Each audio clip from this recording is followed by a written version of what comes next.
C'est le studio Sensor Sangsibi Gureum. Nous vous tiendrons rapidement informés des nouvelles concernant la guerre au Moyen-Orient. Le Jérusalem Post, citant une source informée, rapporte que les États-Unis déploient 3000 parachutistes au Moyen-Orient. De plus, 2500 Marines, 2000 marins et 3 navires de débarquement sont aussi envoyés dans la région.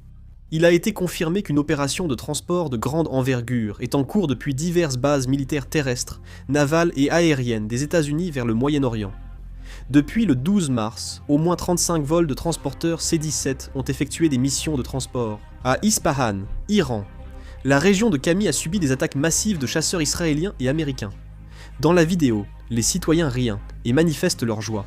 Le ministère de la Santé du Liban annonce au moins 1039 morts et 2876 blessés depuis l'offensive israélienne du 2 mars.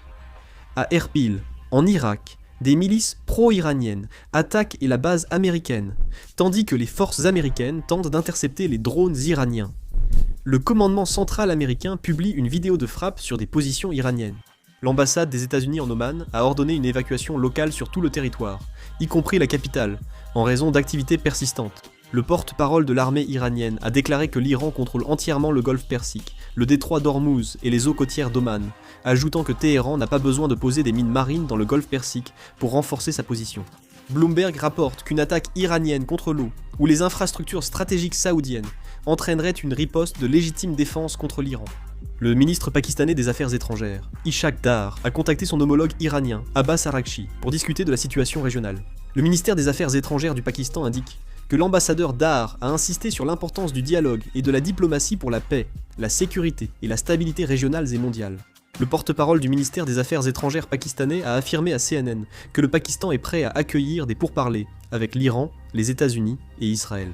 Cette déclaration intervient quelques heures seulement après que Téhéran a rejeté les affirmations selon lesquelles les États-Unis et l'Iran auraient ouvert un canal diplomatique le week-end dernier.